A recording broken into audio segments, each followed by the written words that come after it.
Qurbanəli bəy hekayəsi belədir ki, əsərdə pristavın arvadının ad günü təsvir olunur. Pristavın arvadı da deyəndə kimi nəzərdə tuturuq? Deməli, Mikhail Pavloviç var. Həmin pristav budur. Deməli, Mikhail Pavloviçin, yəni qeyd elədiyimiz kimi pristavın həyat yoldaşının ad günüdür və ümumiyyətlə hekayə belə başlayır ki, xəbər çıxır ki, bəs bu gün naçalnik gəlir kəndə və sonra məlum olur ki, pristavın arvadının ad qoyulan günüdür, yəni doğum günüdür. Və beləcə kəndə bir belə deyək də qarışıqlıq düşür. Kənd əhlindən bugün heç kim çöl işinə getmir. Cəmaatın yarısı çıxır kəndin kənarına, təpələri dırmaşıb boylanırlar ki, görsünlər naçalnik gəlibmi və yaxud da gəlməyibmi. Cəmaatın yarısı da pristavın mənzilini əhatə eləyir. Çünki hadisələr belə deyək də o mənzildə baş verəcəkdi. Və hətta göstərilir ki, qıraq kəndlərdən də gələnlər var idi. Xəbər tutub gəlirdilər bu kəndəki, bəs burada naçalnik gələcək, pristavın arvadının ad günüdür. Bu qıraq kənddəki adamlara da maraqlı gəlmişdi. Amma bu da qeyd olunur ki, pristavın həyətində ümumiyyətlə adam əlindən tərpənmək mümkün deyildi. Deyir, həyətdə it yiyəsini tanımırdı. Amma deyir ki, içəri, deməli, Katta, Yasavul, daha sonra Qlava və Mirzələrdən başqa heç kimi deyir içəri buraxmırdılar. Heç kimin içəri keçməsinə icazə vermirdilər. Hərdən bir deyir də pristavın arvadı balkona çıxırdı. Rusca deyirdi ki, yavaş, sakit səslə yavaş deyirdi və daha sonra girirdi içəri. Ümumiyyətlə burada göstərilir ki, 4 dəfə qaçaqaç düşür ki, bəs naçalnik gəlir. O 4 dəfənin ardıcıllığı necədir? Ən birinci dəfə qaçaqaç düşür, deyirlər ki, naçalnik gəlir. Qlavalar çıxırlar qapıya, xanım çıxır balkona, tulalar hücum çəkir və s. Amma məlum olur ki, bu gələn pristav deyilmiş. Bu gələn, deməli, özgə mahalın pristavı imiş. Üzr istəyirəm, bu gələn naçalnik deyilmiş. Özgə mahalın pristavı gəlirmiş. Deməli, bu 4 dəfədən birincisində gələn kim olur? Özgə mahalın pristavı. Daha sonra ikinci dəfə yenə belə qaçaqaç düşür. Deyirlər ki, bəs naçalnik gəlir. Yenə qlavalar qaçırlar qapıya, xanım qonaqlar çıxırlar balkona, tulalar tullanırlar. Amma bir qədər keçir və görürlər ki, əslində naçalnik gəlməyib. Bu gələn Qazaq böyüyü bir əfsər imiş. Əfsər də bir zabit deməkdir, vəzifədir.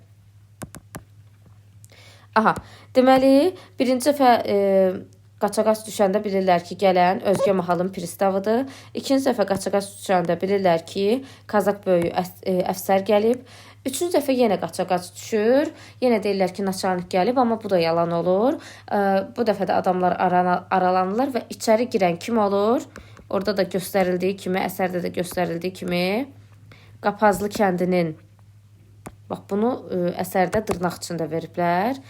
Qapazlı kəndini, yəni kəndin adını dırnaq içində veriblər ki, Qapazlı kəndinin bəyi, mülkədarı gələn kim idi? Qurbanəli bəy idi.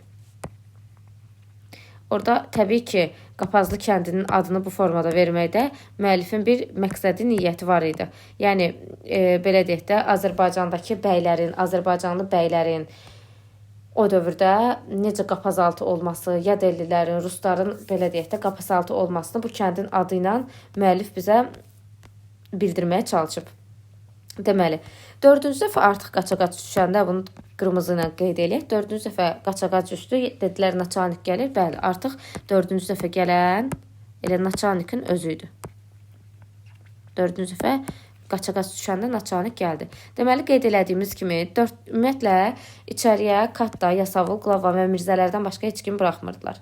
4 dəfə qaçaqaç düşür. Bunun 3-ündə bəlli olur ki, bu gələn naçalnik deyil. Ən birinci gəlir özgə mahalın pristavı, ikinci gəlir Qazaq böyüyü əfsər, üçüncü gəlir Qapazlı kəndinin bəyi mülkədarı Qurbanəli bəy, amma 4-cü dəfə naçalnik özü axır ki, gəlib çıxır. Hətta bunu da qeyd edir ki, Qurbanəli bəy gələndə, bu 3-cü dəfə qarışıqlıq düşəndə göstərilir ki, Qurbanəli bəy gəlir. Qurbanəli bəy həyətə girən kimi tulalardan biri qaçır gəlir Qurbanəli bəyin ayağına yalamağa. Qurbanəli bəy də göstərilir ki, hətta itə belə yaltaqlıq eləyən obrazı idi. Əyilib itin başını sığallayır və deyir ki, malades sabak. Daha sonra xanım balkona çıxır, xanıma salam verir. Və qışqıra deyir ki, nə qədər bəs deyir, mənim canım sağdır, mən sənə nökərəm, ay xanım. Xanım gülür, buna çox sağ ol deyir və daha sonra içəri girirlər. Yəni burada da göstərilir ki, o nə qədər belə deyək də yaltaq bir obraz idi. Hətta Qurbanəli bəydən sonra da gələnlər olur. Bu Qurbanəli bəylə naçalnikin gəldiyi arada gələnlər var idi. O obrazlar kim idi? Deyir biraz keçir.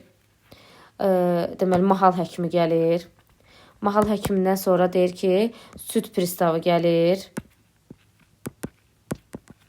Daha sonra ondan sonra 2 uçiter gəlir. Daha sonra yenə deyir bir nəfər əfsər arvadı ilə gəlir. Əfsər dedi ki, zabit deməkdir, bir vəzifədir. Bir də bir özgə deyir, həkim arvadı ilə gəlir.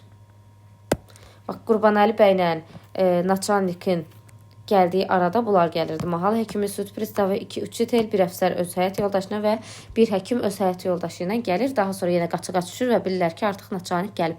Bunu da qeyd edeyim ki, naçalnikdən sonra da bir neçə nəfər qonaq gəlir. Yəni axırıncı gələn naçalnik deyildi. Naçalnikdən sonra da gəlirlər. Məclis başlayır, insanlar yığışır zal otağında. Qonaqlar yəni zal otağına yığışır. Zal otağında artıq məclis başlayır. Orada deyir stollar düzülmüşdü və s. Naçalnik oturmuşdu divanın üstündə. Onun yanında pristavın arvadı oturmuşdu. Qonaqlar da digər yerlərdə oturmuşdular. Burada göstərilir ki, orada naçalnikdən Qurbanəli bəyin söhbəti var. Siz özünüz əsəri oxuyanda təbii ki, tam şəkildə qeydlərinizi çıxararaq oxuyun. Mən əsas hissələri sizə qeyd edirəm. Orada pəncərədən baxırlar. Naçalnik kəhər ata baxır. O kəhər at Qurbanəli bəyin atı idi. Deməli, Qurbanəli bəyin atı hansı at idi? Bax, bu kəhər atı idi. Kəhər atdı və naçalnik üzünü tutur Qurbanəli bəyə. Soruşur ki, atın neçə yaşı var? Deməli, Qurbanəli bəydən birinci soruşduğu sual nə idi? Atın yaşı. Soruşur ki, atın neçə yaşı var? Qurbanəli bəy də deyir ki, atı bu il, bunu da qeyd edək ki, bu il 4 yaşına keçəcək. Yəni, atın bu il 4 yaşı olacaqdır. Bu at da kəhər atı idi, Qurbanəli bəyin atı. Daha sonra naçalnik də deyir ki, nə gözəl atdı. Qurbanəli bəy də ona yəni yaltaqlanmaq üçün deyir, peşkəşdir. O da çox sağ ol deyir. Və ikinci sualı olur. Deyir ki, atın qaçmağı necədir? Yəni, ikinci dəfə ondan qaçmağını soruşur. Atın qaçmağından söhbət gedir. Deməli, naçalnik Qurbanəli bəydən birinci soruşur ki, atı neçə yaşındadır? Qurbanəli bəy də deyir ki, 4. Yəni, bu il 4 olacaq. Və ikinci sualı olur ki, atının qaçmağı necədir? Bundan 2 dənə sual soruşur. Qurbanəli bəy də deyir ki, əgər sənin mahalında bir belə yüyürən at tapılsa, mən bığlarımı qıxdırmasam, deyir, qurumsağam. Ona belə bir cavab verir və ümumiyyətlə bu at söhbətindən yarım saat sonra, baxın bunu da qeyd edirəm ki, dərhal yox, yarım saat sonra qonaqları çağırırlar xörək otağına və onlar başlayırlar yemək yeməyə. Pristavın ümumiyyətlə arvadı oturur stolun başında, onun ad günüydü. Çünki onun sağ tərəfində naçalnik əyləşir, bir də başqa qonaqlar da otururlar. Və naçalnik araq şüşəsini götürür, birinci öz fincanını doldurur, sonra pristavın həyat yoldaşının fincanını doldurur və deyir ki, onun bayramını, ad günü daha doğrusu üzr istəyirəm, təbrik edir, deyir, mübarək olsun ay xanım. Və bunlar belə deyək də fincanlarını toqquşdururlar. Burada görürlər ki, Qurbanəli bəy araq içmir və xanım, yəni pristavın xanımı, naçalnik yox, pristavın xanımı Qurbanəli bəydən soruşur ki, siz niyə içmirsiniz? Qurbanəli bəy də gülür və başını aşağı salır, amma cavab vermir. Xanım ondan soruşur ki, niyə içmirsiniz? Qurbanəli bəy nə edir? Gülür, başını aşağı salır və dinmir. Yəni, cavab vermir. Bax, dərhal soruşanda cavab vermir. Naçalnik də bu anda Qurbanəli bəyə baxır və qahqaha çəkir, deyir ki, yoxsa sən də fanatik müsəlmanlardansan, ona görə içmirsən. Yəni, xanımın sualına Qurbanəli bəy cavab vermir, başını aşağı salır. Naçalnik ona deyir ki, sən fanatik müsəlman olduğun üçün içmirsən, sual verir. Qonaqlar da Qurbanəli bəy deyir ki, götür iç. Axırda Qurbanəli bəy rumkanı götürür əlinə, deyir ki, ay kişi, siz Allah, deyir, bu nədir? Rumkaya deyir. Deyir ki, buna bizdə üskük deyirlər. Deməli, rumkanı nəyə bənzədir? Üskükə. Bəs üskük nə idi? Deyir ki, buna üskük deyirlər. Arvadlar barmaqlarına taxıb ondan tikir ki, yəni o iynə batmasın deyə də o qədər belə bir balaca litota işlədir bir növ burada ki, bu nədir? Yəni deyir, bunda nətər içim? Deyir bizdə bunda araq içməzlər. Qonaqlar yenə buna gülürlər və pristavın xanımı deyir yenə. Yenə pristavın xanımı deyir ki, günah məndədir. Deyir ki, bəs doğrudur, günah məndədir. Qurbanəli bəy rumka ilə araq içməz. Bunu deyən pristavın xanımı idi. Bu sözləri deyəndən sonra xanım bir çay stəkanı aparır, qoyur Qurbanəli bəyin qabağını və araqla doldurur. Deyir ki, içsin. Qurbanəli bəy deyir ki, bax buna mən nə demişəm? Yoxsa deyir, üsküyü qoyublar mənim qabağıma ki, nə var, nə yox. Bunlar yenə gülüşürlər. Qurbanəli bəy arağı çəkir başına, stəkanı qoyur yerə və beləcə davam eləyir. Burada ağalar, xanımlar yenə yeməyə məşğul olurlar, içməyə məşğul olurlar və çöldə zurna səsi ucalır. Daha sonra, yadınızda qalsın, 2 saat sonra. Bax, 2 saatdan sonra qonaqlar qalxırlar ayağa, gedirlər pəncərənin qabağına, başlayırlar bura tamaşa eləməyə və bu hadisələr baş verəndə baharın 2-ci ayı idi. Bu hadisələr baş verəndə baharın 2-ci ayı idi. Deməli, hadisələr hansı fəsildə baş verirdi? Yaz fəslində. Bu fəsilləri filan yaxşı-yaxşı bilməliyik. Məsələn, deyək, Qızıl Qönçələr hekayəsində hadisələr hansı fəsildə baş verdi soruşsa, orada qış fəsli idi. Burada amma baharın 2-ci ayı idi və göstərilir ki, hadisələr yaz fəslində baş verir. Burada pristavın xanımı qonaqlara təklif edirlər ki, bunlar çıxsınlar çölə, çayın kənarında çəməndə əyləşib çay içsinlər və bu təklifə razı olurlar. Burada da ağalar, xanımlar enirlər həyətə. Kəndlər onları görəndə başlayırlar sevinməyə, yallı getməyə. Burada da Qurbanəli bəy öz nökərini, Kərbəlayı Qasımı təhqir eləyərək deyir ki, axmaq ol axmaq, bəs sən niyə yallı getmirsən? Kərbəlayı Qasım da deyir ki, mən qocalmışam. Deməli, Qurbanəli bəy ondan yallı getməmə səbəbini soruşanda Kərbəlayı Qasım nə deyir? Deyir ki, mən qocalmışam və deyir ki, mənə yallı getmək yaraşmaz. Deməli, onun yallı getməmə səbəbi nə idi? Qocaldığını vurğulayır və deyir ki, bu yaşda ona yallı getmək yaraşmaz. Baxın, bu formada deyir. Amma bu Qurbanəli bəy onun çinindən yapışa-yapışa, yəni Kərbəlayı Qasımın çinindən yapışa-yapışa zorla yallı gedənlərə qoşdurur ki, o zorla yallı getsin və yenə onu təhqir edir. Deyir, heyvan oğlu heyvan, yapış, yoxsa səni deyir, döyə-döyə öldürərəm, yapış, yəni əllərinə yapış, yallı get. Bu da, yəni bu kişidə, yəni Kərbəlayı Qasım da məcbur şəkildə istər-istəməz başlayır yallı getməyə, yəni başlayır belə deyək də oynamağa. Qurbanəli bəy özü də başlayır dəstənin başından yapışıb atılıb düşməyə. Yəni burada Qurbanəli bəy də oynayırdı. Pristavın arvadı da Qurbanəli bəy başlayır çəpi çalmağa, alqışlayır. Onların da bu vəziyyətinə naçalnik qəhqəhə çəkib gülürdü və o da başlayırdı alqışlamağa. Daha sonra o biri qonaqlar da başlayır alqışlamağa, gülməyə. Beləcə Qurbanəli bəy özü başlayır qışqırmağa və deyir ki, burada ay xanım, mən istəyirəm sənin sağlığına içim və deyir ki, buyur denən mənə çaxır gətirsinlər. Burada artıq belə deyək də naçalnik o içkini gətirirlər, başlayır bunun sağlığına içir, yenə içəndən sonra başlayır fırlanmağa, dolanmağa, belə də yəni artıq içki ona təsir eləməyə başlamışdı. Deyir, mən xanımın sağlığını içirəm və daha sonra bir çaxır da doldurur. Kərbəlayı Qasıma deyir ki, iç. Kərbəlayı Qasım da ona yalvarır ki, ayağa, deyir, sən bilirsən ki, mən içmirəm. Deyir, amanın günüdür, çevir məni balalarından başına, mən içə bilmərəm. Amma belə deyək də, Kərbəlayı Qasımı Qurbanəli bəy başlayır məcbur eləməyə. Amma görür ki, nə olur olsun içmir. Çaxırın birazını tökür Kərbəlayı Qasımın üstünə, birazını da özü içir. Ağalar, xanımlar da yenə məşğul olurlar çay içməyə. Qurbanəli bəy də gedir, oturur bir tərəfdə və üzün tutur naçalnikə, deyir ki, mənim nökərim olan Kərbəlayı Qasım biqeyrətdir. Deyir, mən indiyə qədər nə qədər eləmişəm ona bir qətrə çaxır içsin, amma heç deyir bir qətrə də içir də bilməmişəm. Və deyir, mən ona deyirəm ki, ay axmaq oğul axmaq, sən üzümü yeyirsən, amma bu nədir ki, bu da üzümün suyudur da, onu niyə içmirsən? Deməli, nə qədər məcbur eləsə də Kərbəlayı Qasım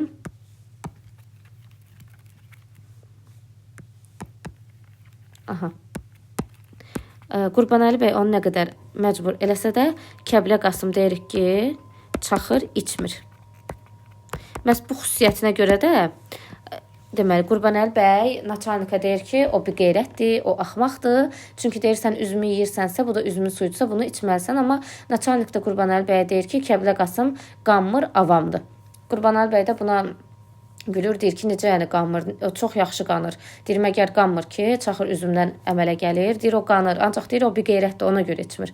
Deməli, Qurbanəli bəy Kərbəlayı Qasımın içki içməmə səbəbini bir qeyrətliyi də görürdü. Amma naçalnik onun içməmə səbəbini avamlığında görürdü. Deyir, o avamlı ona görə içmir. Qanmır, deyir. Burada yarım saata qədər xanımlar, ağalar başlayırlar çay içməyə, söhbət eləyirlər. Burada da zurnanın səsi göstərilir ki, çox bərk gəlirdi. Və xanımlar istəyir ki, o artıq belə deyək də, oxumasınlar. Toyçulara çağırır ki, daha çalmasınlar. Amma toyun səsi kəsilən kimi Qurbanəli bəy tez üzünü çöndərib toyçulara deyir ki, ədə çalın, deyir, namərdlər, onlar da təhqir edir. Amma pristav Qurbanəli bəy deyir ki, səs xanımlara xoş gəlmir, ona görə onlar istəmirlər çalsınlar. Amma Qurbanəli bəy durur ayağa və deyir ki, mən ölüm, deyir, qoy çalsınlar, mən istəyirəm oynayım. Hətta Qurbanəli bəy toyçulara deyir ki, baxın, bu da testə düşə bilir, uzun dərə çalın. O uzun dərə rəqsini oynamaq istəyirdi. Toyçular hazırlaşdılar çalmağa. Naçalnik durur ayağa, papağını da başına qoyur. Deyir ki, sən Qurbanəli bəy deyir ki, bəy sən hələ sonra oynayarsan. Göndər nökərini, deyir, sizin atınızı çəkib gətirsin. Mən istəyirəm sizin atınıza baxım. Yəni uzun dərə çalın deyir, oynamaq istəyir, amma Naçalnik at söhbətini ortaya qatır deyə o oynaya bilmir. O da tez təbii ki, yaltaqlanır, deyir, sənə mənim atım qurbandır. Tez Kərbəlayı Qasıma deyir ki, get atı gətir, naçalnik baxsın. Naçalnik pristav Qurbanəli bəy xanımlardan da biri gedirlər atın yanına və Qurbanəli bəy yapışır atın dodağından və ağzını açır. Deyir, naçalnika baxır, deyir ki, naçalnik buyur bax, inanmırsan, deyir, bax, bu il 4 yaşına ayaq qoyacaq. Halbuki o yaş söhbəti əvvəldə olmuşdu. O yenə də başlayır belə deyək də yaltaqlıq eləməyə. Naçalnik də Kərbəlayı Qasıma deyir ki, o biraz atı dolandırsın. Kərbəlayı Qasım da atı biraz çəkir bir tərəfə. Və burada yenə naçalnik Qurbanəli bəydən atın qaçmağını soruşur. Birinci dəfə də onu soruşmuşdu. Qurbanəli bəy də baxır naçalnik üzünə və heç nə demir. Deməli, hadisədə necə oldu? Qurbanəli belə deyək də o söz deyəndə, yəni deyəndə ki, atın qaçmağı necədir? Ən birinci soruşanda ona deyir ki, əgər bundan yaxşı qaçan at olsa sənin mahalında, mən gedib bığlarımı qırxdıraram. Amma ikinci dəfə deyəndə o ona heç nə demir. Yəni sadəcə susur və Kərbəlayı Qasımı çağırır. Kərbəlayı Qasım da atı gətirəndə çəkir onu öz yaxınına. Qurbanəli bəy tez qalxır atın belinə və heyvanı başlayır təpikləməyə. At da durduğu yerdən başlayır sıçramağa, belə deyək də, üz qoyur yola tərəf qaçmağa. Artıq yarım dəqiqənin içində gözdən itir. Yarım dəqiqədən sonra Qurbanəli bəy qayıdır və o qədər sürətli gəlir ki, az qala qonaqların içinə girmiş olsun. Xanımlar qorxurlar, çığırışırlar, hərə bir tərəfə qaçır. Naçalnik də bunu görür və ona deyir, malades. Yəni atın bu məharətinə, Qurbanəli bəyin belə at çapmasına. Hətta burada Qurbanəli bəy deyir ki, naçalnik deyir, bu nədir ki, hələ sən mənim o biri atımı görməmsən. Deyir, bəlkə onu görəsən, bu nədir onun yanında?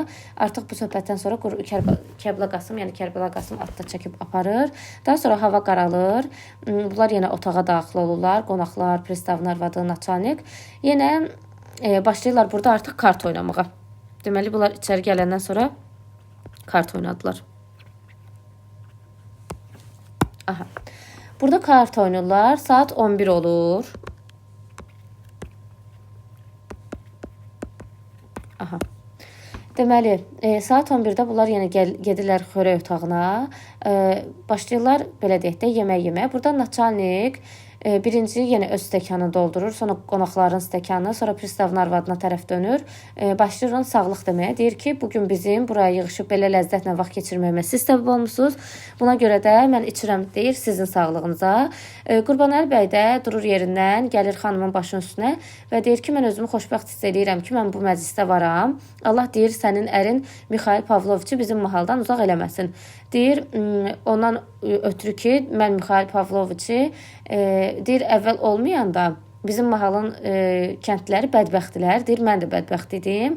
Amma deyir ki, bundan əvvəlki pristavları mən o qədər istəməzdim, amma Mikhail Pavloviçi lap çox istəyirəm. Amma deyir, 5 il, 10 il bundan əvvəl bir pristav var idi. O çox lot oğlan idi. Mən ona deyir, o mənə daha doğrusu bir tula bağışlamışdı. Allah onu da canını sağ eləsin. Deyir, səni də canını sağ eləsin. Deyir, mən içirəm sənin sağlığına, ay xanım. Belə deyək də, çaxırı çəkir başına. Daha sonra Qurbanəli bəy çaxırı başına çəkir. Ondan sonra yenə öz stəkanı çöndərib, ağzı tərəfi belə deyək də, stəkanı ağzı üstə çevirir ki, görsünlər ki, bəs Qurbanəli bəy içkini axıra qədər içsi də. Ona ən birinci gülmüşdülər ki, sən niyə içki içmirsən? Daha sonra birinci öz fincanı, sonra da qonşuların stəkanlarını doldurub, yenə üzünü naçalnikə tutur və deyir ki, mən özümü borclu hesab eləyirəm ki, sizdən razılıq eləyim. Çünki deyir, siz zəhmət çəkib buraya gəlib məni belə deyək də sərəfraz eləmsiz. Daha sonra naçalnikin sağlığına içir, ona başlayır yaltaqlıq eləməyə, onu başlayır tərifləməyə. Daha sonra deyir, ağalar, xanımlar, məlumdur ki, deyir, düşmən istəyirdi ki, bizim üstümüzə hücum çəksin. Amma yaxşı ki, deyirdi ki, bizim qoşunlarımızın əfsəri olan Nikolay Vasilyeviçin və onun o var və deyir, onun xanımı Anna Ivanova var. Mən deyir, onların sağlığına içirəm. Ümumiyyətlə də hamının başlayır bir-bir sağlığını içməyə, qısa olaraq deyim. Başlayır hamının bir-birinin sağlığını içməyə, hamıya bir-bir yaltaqlıq eləməyə.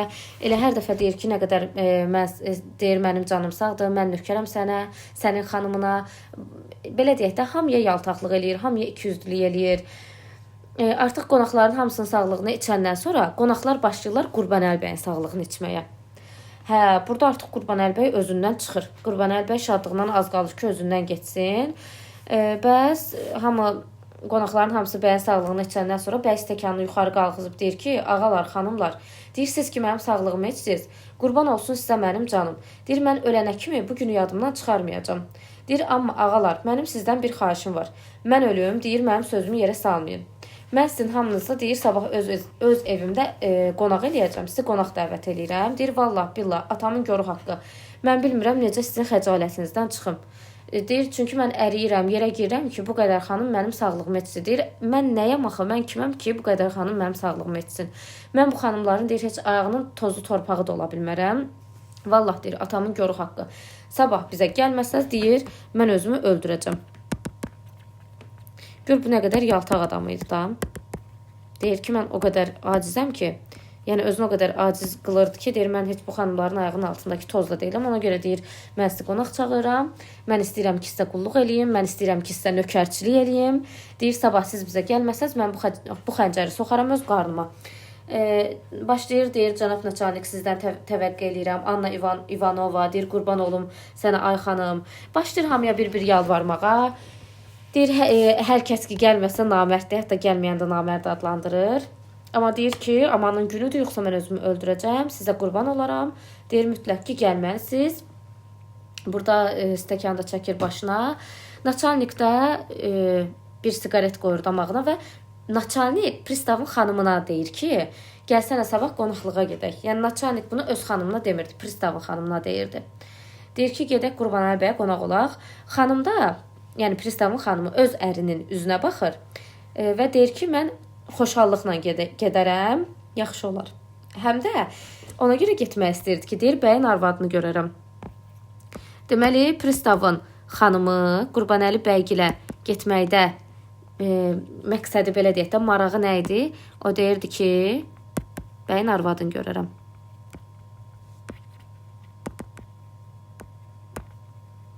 Aha. Yəni, naçalnik üzünü tutur pristavın xanımına. Pristav ondan soruşur. Pristavın xanımı da öz ərinə üz tutur və deyir ki, yaxşı olar, mən onun arvadını görərəm. Görərəm ki, o necə paltar geyinir.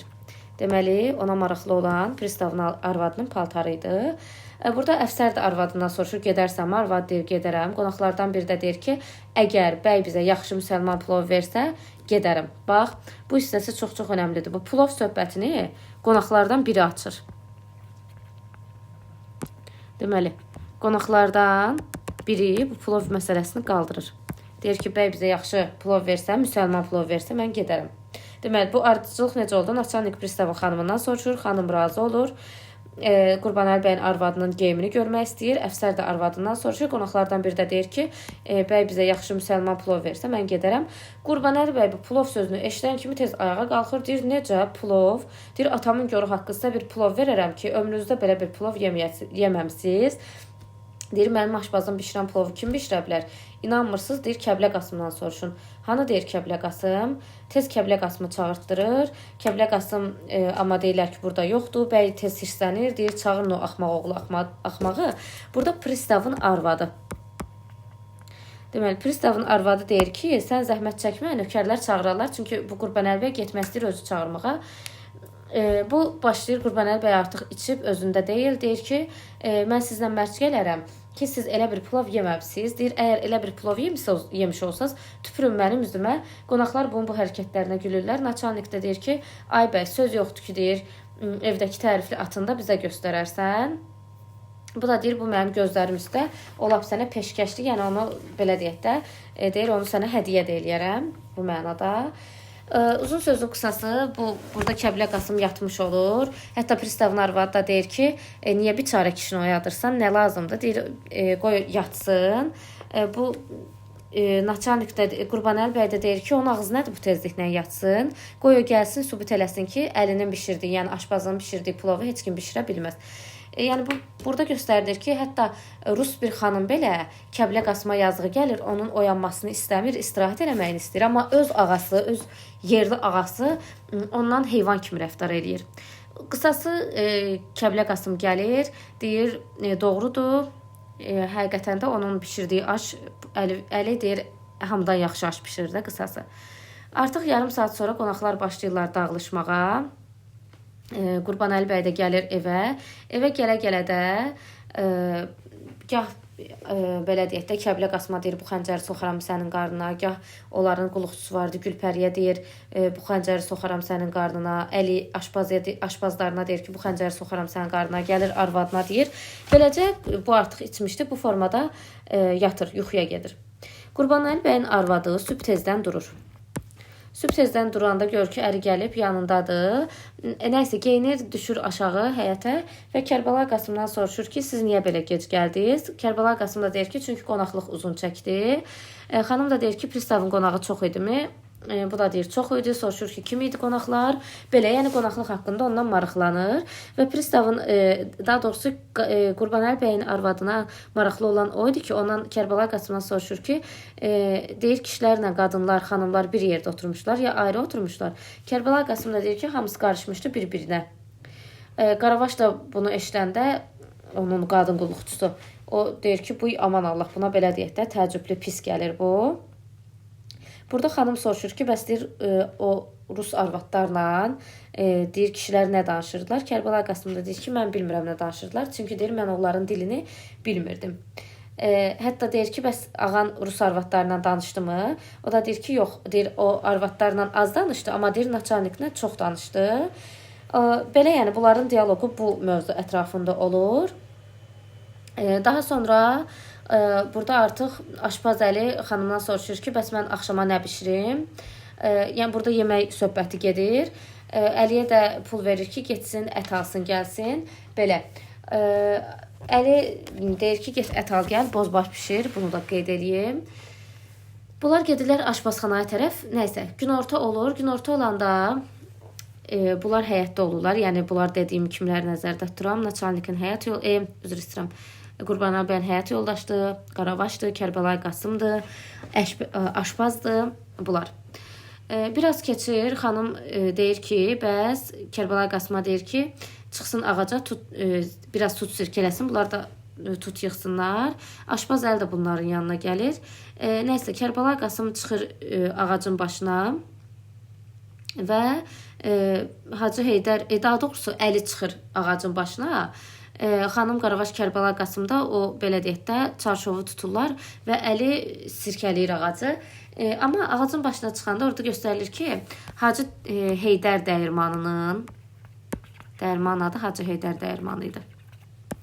Deyir, Hacı Heydər dəyirmanının yanından kəndə sarı bir təstə atlı gəlirdi. Əli əvvəlcə ona fikir vermir.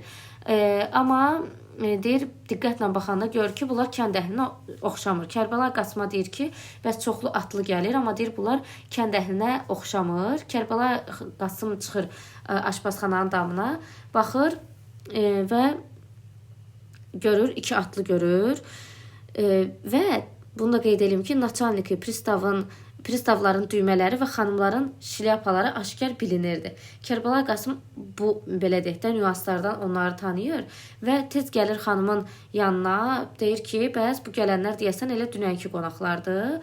Xanım da deyir ki, bəs onların burada nə işi var? Bunlar təəccüblənirlər.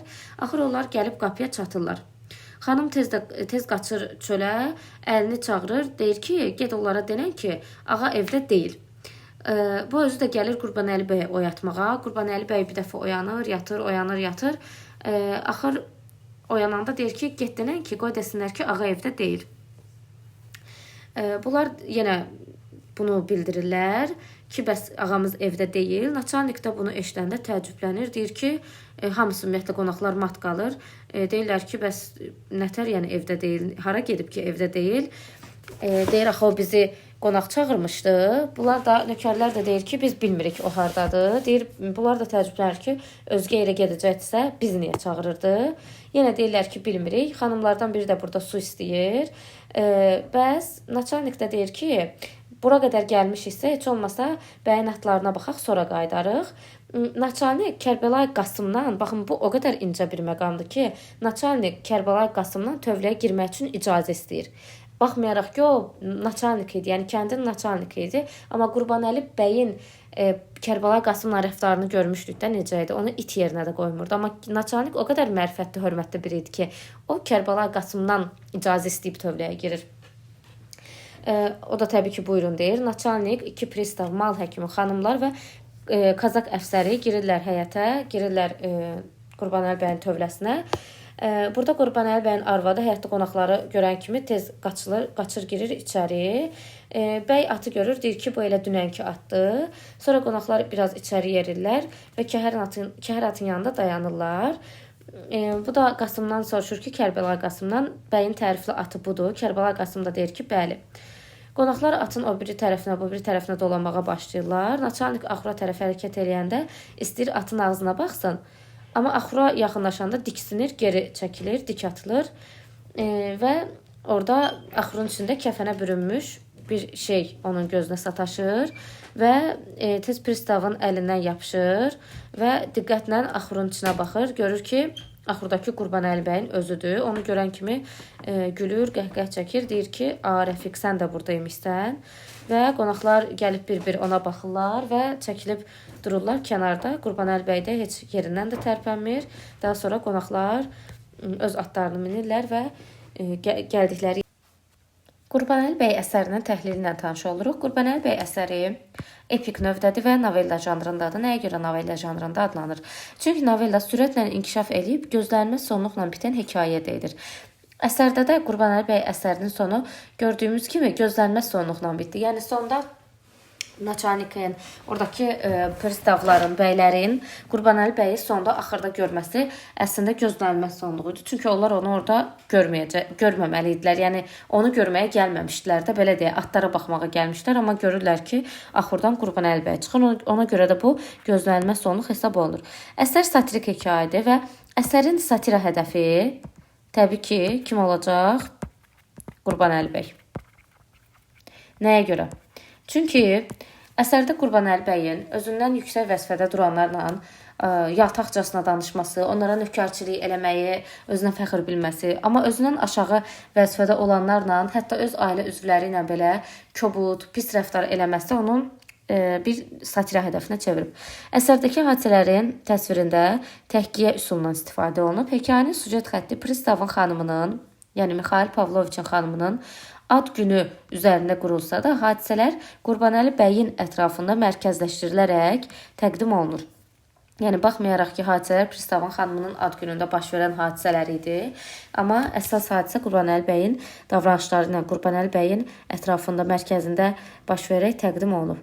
Hekayənin üst qatında Qurbanəli bəy aparıcı, əsas simaya çevrilib diqqəti cəlb edirsə, arxa planda bundan daha önəmli məsələ, əzilən, məhv olan və hər cür təhqirlərə, həqarətlərə məruz qalan Azərbaycan xalqının faciəli taleyi dayanır. Yəni Qurbanəli bəy bir növ simada o olsa da, amma biz Qurbanəli bəyin bir nəfərin simasında o dövrdə əzilən, məhv olan, hər cür həqarətə məruz qalan və bunu qəbul edən Azərbaycan xalqının taleyini görürük, faciəli taleyini görürük.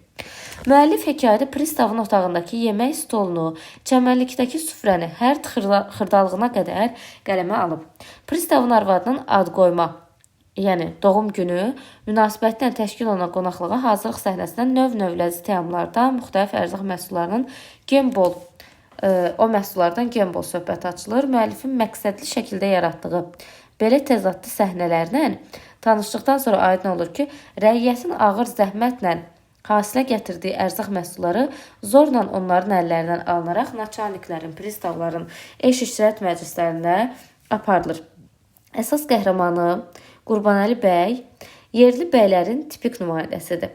Müəllif məhz Qapazlı kəndinin mülkədarı Qurbanəli bəyi ön planda təsvir etməklə, yəni burada Qapazlı kəndinin o kəndə o Qapazlı adını qoymağının təbii ki bir mənası var idi. O adla bu mülkədar Qurbanəli bəyi ön planda təsvir etməklə həm kəndlilərinin var-yoxunu talayan, rus məmurlarına qulluq göstərmək, onların yanında hörmət qazanmaq üçün dərdən qabıqdan çıxan yerli bəylərin iç üzünü açıb göstərib bu əsərlə.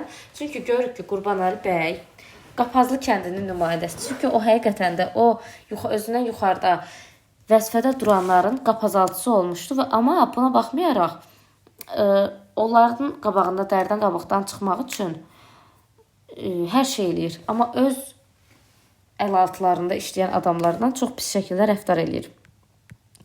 Deməli, Qurbanəli bəyin kəndinin adı rəmzi məna daşıyır. Həmin bu Qapazlı kəndi. Deməli, adından da göründüyü kimi bu kəndin cəmaatının heç bir hüququ yoxdur. Bunu Qurbanəli bəyin nökəri Kəblə Qasımın timsalında da aydın görmək olur. Bəy ona dinclik vermir. O hətta yatır. Pristavın xanımı belə deyir ki, qoy yatsın, sənin onunla nə işin var? Amma o deyir ki, o kimdir ki bu saatda yata? Onu söyür, başqalarının yanında təhqir eləyir. O isə bütün bunları təbii qarşılayır. Öz vəzifəsini Qurbanəli bəyə müti şəkildə, yəni səssiz şəkildə qulluq göstərməkdə görür. Mənəvi kasıblıq və miskinlik yazıçının Qurbanəli bəy hekayəsinin başlıca gülü şərəfdir.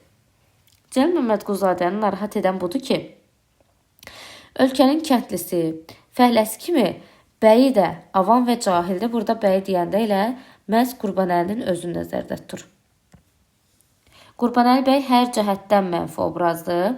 O zahirən nə qədər kobud çirkindirsə, daxilən də bir o qədər eybəcərdir.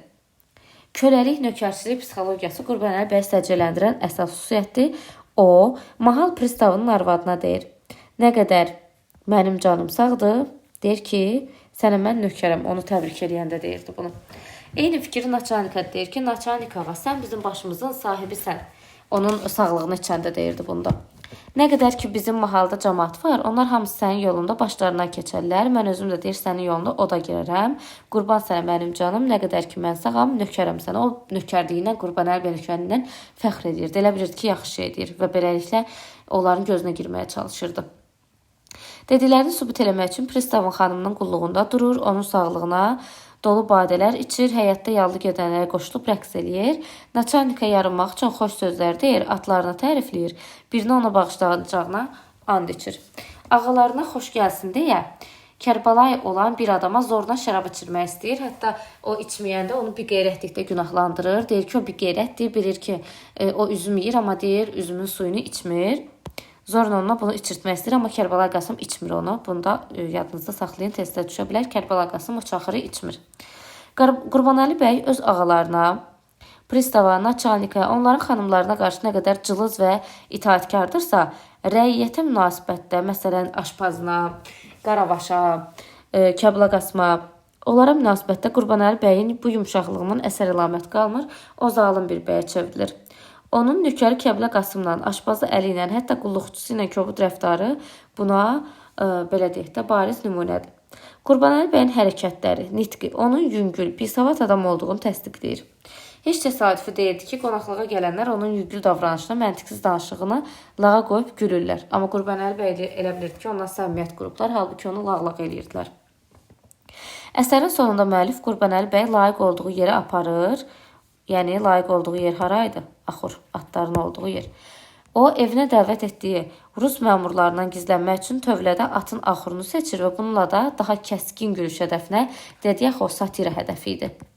Ona görə də kəskin gülüş hədəfinə çevrilir və müəllif Qurbanəli bəyi hekayənin sonunda axurda göstərməklə əslində bu tipli adamların həyatdakı yerini və təbii ki, dırnaq içində şəxsiyyətinə işarə edirdi.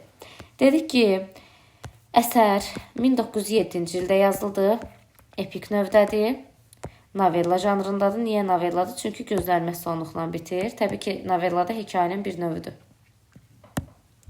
Əsərin baş qəhrəmanı Qurbanəli bəydir. Qurbanəli bəy öz dövrünün tipik bəylərinin bir